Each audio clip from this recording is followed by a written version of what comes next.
Alberta's Premier sends a direct message to Ottawa. Stay out of our province and keep your politics to yourself. But critics say Danielle Smith's proposed Sovereignty Act is a power grab that goes much further than that. And a former Ukrainian president's appeal for unity against Russia, to forget about diplomacy and deliver a message he says Putin understands, a fight. I'm Mercedes Stephenson. Welcome to the West Block. Proposed new legislation to give Alberta the power not to enforce federal laws it considers harmful and that would allow Cabinet to unilaterally change bills is being called undemocratic. Is it? We'll talk to Premier Danielle Smith about why she thinks Alberta needs the Sovereignty Act. And as Russia continues to target Ukraine's critical infrastructure, leaving millions without heat, power, or water, a candid interview with former Ukrainian President Petro Poroshenko about what it will take to end Russia's war in Ukraine.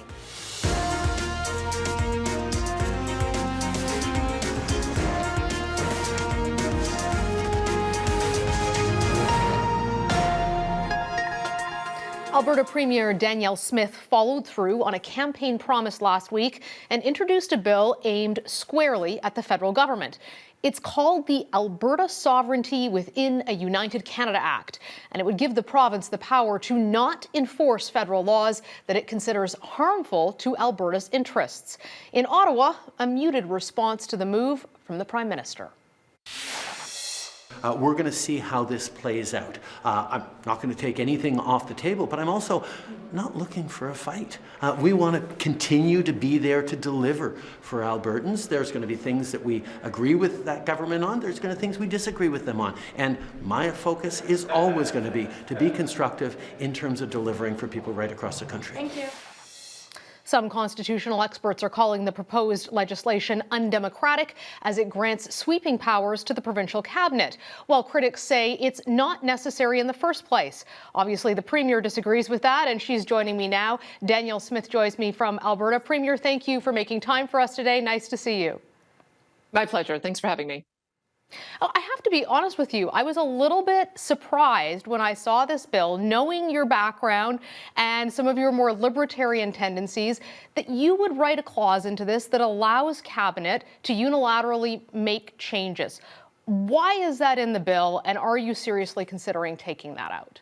Well, I think the intention of the bill was to make sure that everything was validated through the legislature. It's why we've taken the process of, if there is a motion that would need to come forward that would assert provincial jurisdiction, that would be debated first in the legislature. I understand there's a problem with one of the clauses. People have raised some concerns about us. We're taking a look at that. If we need to tidy a few things up, then we'll do that, because the intention has always been to make sure that that anything that we do, any action that we take, has been fully debated by those who are represented to represent the interests of the people of Alberta. And if that's being misconstrued or it's not clear, then we can certainly work to clarify that. I'm taking feedback on it, and we'll see if we need to do anything to tidy it up next week. I mean, that seems like more than basic housekeeping. That seems pretty major. If you had a clause that says Cabinet can unilaterally change it, and now you're saying, no, it's the legislature. I mean, the legislature has always had the rule of passing bills. What was remarkable about this is that it allowed Cabinet to alter it after it had passed the legislature without being voted again on MLAs.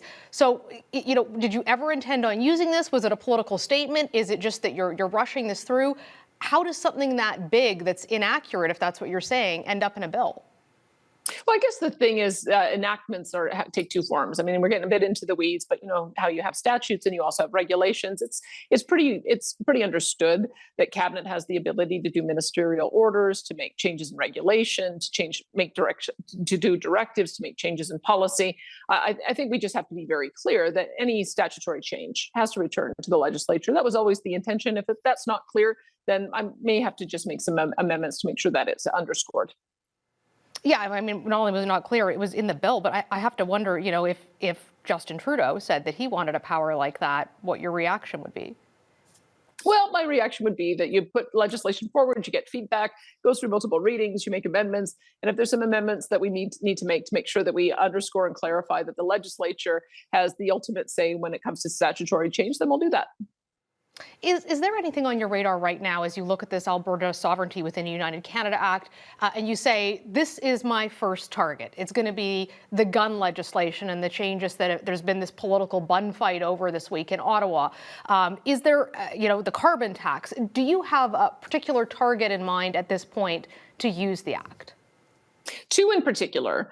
One of the issues that we've seen in the last number of months is a consultation that would impose a strict emissions cap on our oil and natural gas industry. They've been polling and doing consultation on a policy that would apply only to oil and natural gas to reduce emissions 42% by 2030. That's 8 short years. Now, if you have an emissions cap that is that aggressive in such a short period of time, where there is no technological capacity to reach it, that is a de facto production cap. And that would be a violation of the Constitution. We have exclusive right to develop our resources and determine the rate of production, to conserve them and to get them to market. And that would be one area, if the federal government tried to proceed with something like that, that we would use the Sovereignty Act as a shield. And similarly to that, the fertilizer cap. We have some of the most effective farmers in Western Canada who are using fertilizer to produce massive quantities of food, but they're doing it effectively and efficiently. Nobody wants to waste that resource. And yet we've got a federal government that wants to reduce emissions 30% in the same period of time. Once again, if you don't have the technology capacity to do it in this too short a period of time, it's a de facto production cap. And in my view, and incidentally, in the view of Premier Scott Moe, that would also be a violation of the Constitution and another way that we would use the Sovereignty Act as a shield. If the federal government is doing things that are unconstitutional, then they're unconstitutional and you can challenge them in court. Why do you need the Sovereignty Act to do that? Well, I think what has happened in the past is we've been very passive. I think we have felt like Ottawa was on our side and would work collaboratively with us. We've seen that's not the case. When we sit back, then they take draconian action and then force us to earn our rights back. We've seen that with Bill C-48, which is a tanker ban that applies only to Alberta products. We saw that with Bill C-69. All 10 provinces are on board with fighting against federal intrusion into our provincial jurisdictions. We're seeing this with the plastics ban and declaring it toxic. We're now having to fight that in court. And this is the problem, is that the federal government passes clearly unconstitutional legislation and then forces us to go to the court to get our rights back. What we would be doing is we'd say up front, sorry, we're not enforcing that. And if they want to go to court, take us to court to try to declare somehow that they do have a right to invade our Constitution, then they're the ones who can fight it out. And in the meantime, we're going to provide an investment climate that allows people to have some certainty that they can continue to invest in our province. You have to remember the number one thing causing the most investment uncertainty in Alberta right now is federal government, federal regulatory uncertainty, federal intrusion, and laws that just don't make sense. And so this is what I'm very concerned about, is making sure that we continue to support our business community. And that means fighting back against laws that shouldn't be passed in the first place by the federal government. A number of folks in the business community have said they're worried that this law could have that very approach, that it could cause capital flight from Alberta, that people won't be confident. And you're also telling me that the federal government's doing things that are unconstitutional. If that's the case, that can all be challenged in court without the Sovereignty Act, which leads me to my next question. I'm from Alberta. I'm very familiar with the Alberta firewall letter. I know the sentiment of many Albertans, that they want more Alberta and less Ottawa. You see the billboards of it out there. Is this really about having an act and legislation, or is this about making a political statement? We have tried in Alberta to have a constructive relationship with the rest of the country. Rachel Notley passed a carbon tax and a cap on emissions and phased out coal, hoping we'd get social license. And instead, we got cancellation of projects, the Northern Gateway Project, Energy East, Tech Frontier Mine, and so on. We had our former premier went to Quebec to try to see if we could get an agreement on LNG export. And initially, we thought we had one. And then all of a sudden, cancellation of Port Saguenay and cancellation of oil and gas leases of our firms here. And on top of that, we had a referendum on equalization. 62% of people said we wanted to take equalization out of the Constitution. And the federal government response to that was Stephen Guilbeault, an environment minister who's done nothing but attack our province ever since. So I think we've tried to be a constructive partner in Confederation, and it hasn't worked. So we've got to try something different. And that's what the Sovereignty Act is all about. It's about defending our constitutional right, our constitutional jurisdiction, which quite frankly, Ottawa has been trampling over for the last number of years.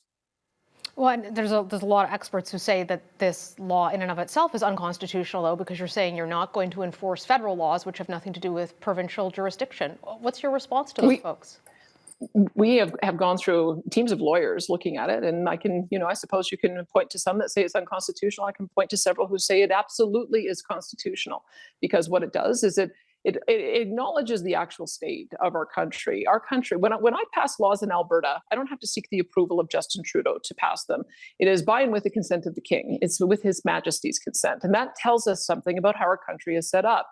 The federal government has sovereign rights in its areas of jurisdictions, and we have our sovereign rights in our areas of jurisdiction. We've been acting like a subordinate level of government to Ottawa.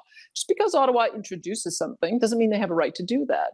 And we are drawing a very clear line that if Ottawa wants to have a constructive relationship with our province, and I want to have a constructive relationship with Ottawa, they have to stay in their own lane, and they have to allow us the jurisdiction that we are entitled to make sure that we can make our own decisions. We just have a few seconds left, but do you think that this move is going to help you win the provincial election in May?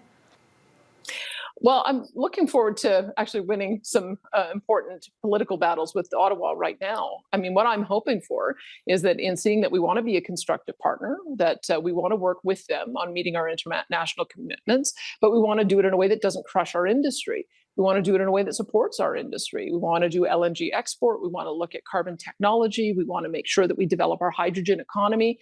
And if we could do all of those things collaboratively, I would see no reason why we would need to invoke this act.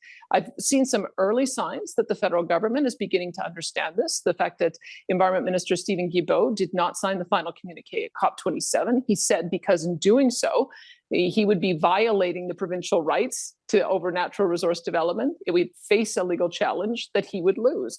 I've never heard the Environment Minister speak that way before. So I think the Sovereignty Act has already had the effect that I was looking for, which is to make sure that Ottawa stays in its lane. And as long as they do that, we're going to have a very constructive relationship. And certainly a muted response from the Prime Minister so far. We'll certainly be keeping on top of this issue. Thank you so much for joining us today, Premier Smith. My pleasure. Thank you. Up next, one-on-one with former Ukrainian President Petro Poroshenko. Putin weaponized energy, oil and gas. Putin weaponized the nuclear contamination, and now he weaponized electricity.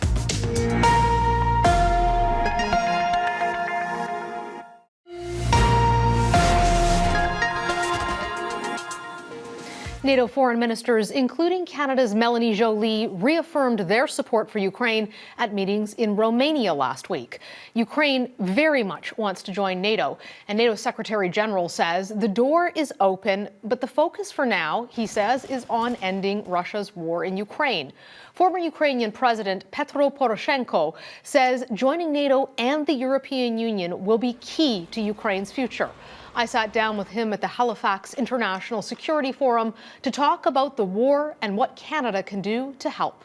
Here's our conversation. Mr. Poroshenko, thank you so much for joining us today and welcome to Canada. Thank you very much indeed for your hospitality. It's a very difficult time for Ukraine as you prepare to head into another winter of war. Can you share with Canadians what the experience is like for the Ukrainian people right now? We have destroyed more than 50% of the energy critical infrastructure. And there is stopping the enterprises, no electricity in the school, kindergarten. But what Putin expects from that? Putin expects that Ukrainian would be afraid, disintegrated. He can ruin our unity, and everybody start to flee the country. The result is absolutely contrary. We do not plan to trade electricity for the freedom, for the sovereignty of our nation, for the independence, and for our movement to the European Union and NATO. And definitely Putin didn't expect that. And everybody should understand that Putin weaponized refugees, Putin weaponized energy, oil and gas, Putin weaponized the nuclear contamination, and now he weaponized electricity. Do not save him.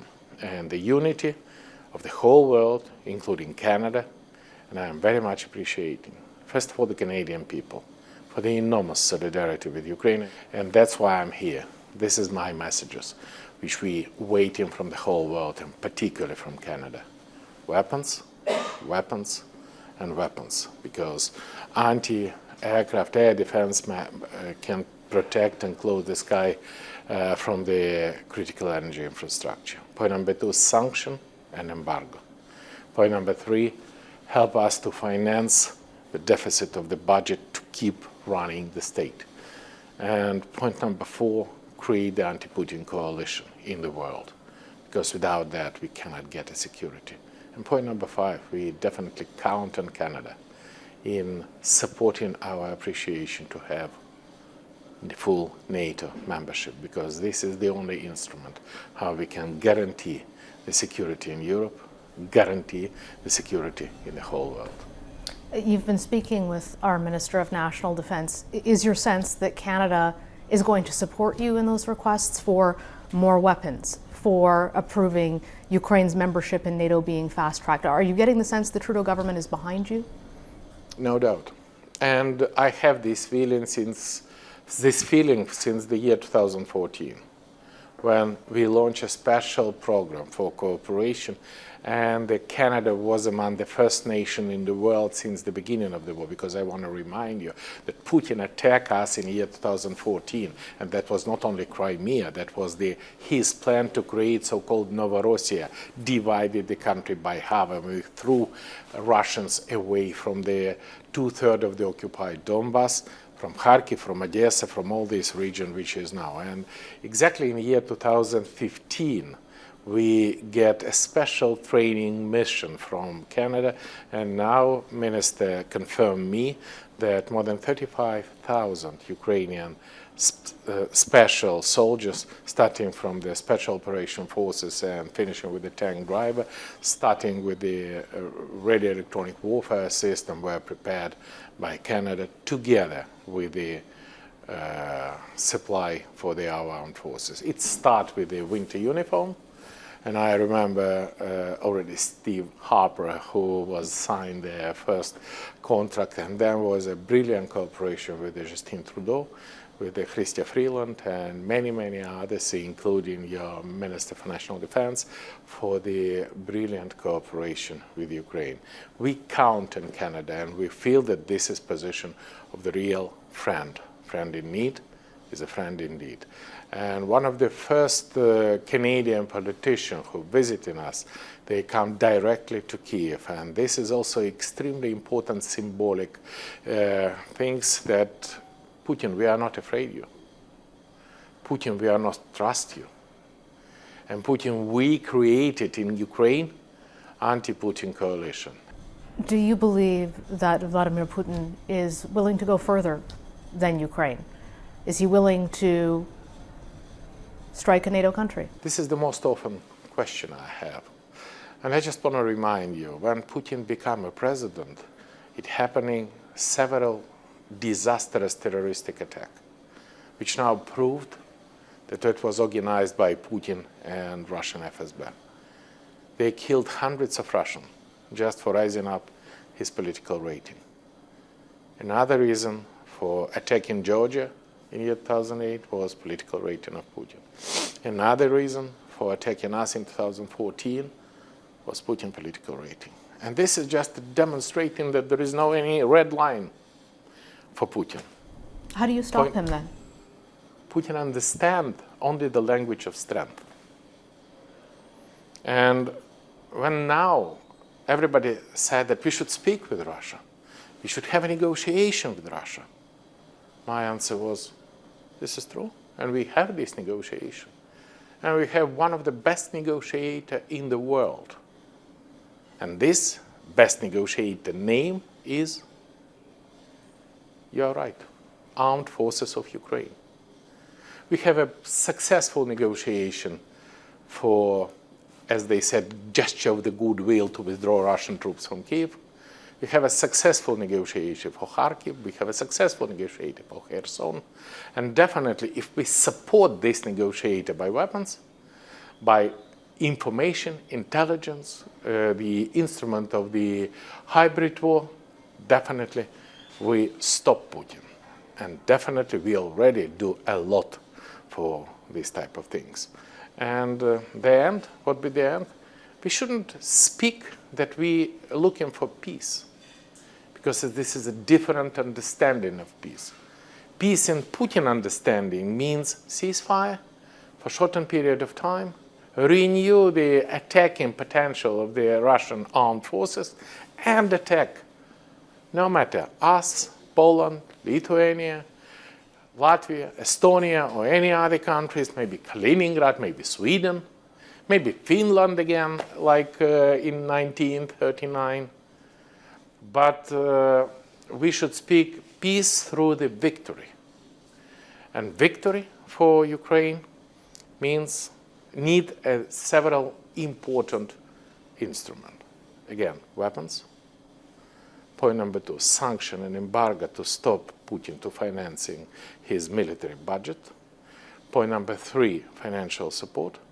Point number 4, anti-Putin coalition and transparent investigation of the war crimes of Putin.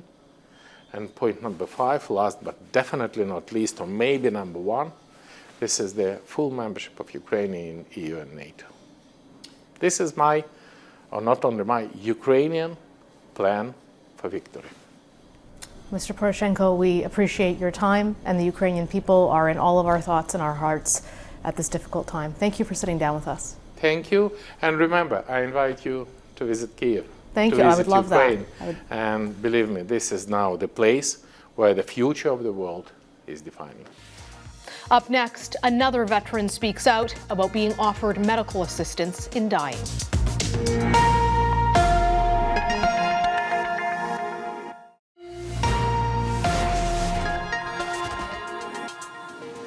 Back in August, when Global News first broke the story that a Veterans Affairs employee had allegedly inappropriately and repeatedly brought up medical assistance in dying to a veteran, the government insisted that it was an isolated case, a one-off. But it seems that's not true, as another veteran has come forward at a parliamentary committee on Thursday, alleging that she too was offered MAID by a VAC employee. Retired Corporal and former Para-Olympian Christine Gauthier, who testified at the House of Commons Veterans Committee, says she too received an unwelcome offer.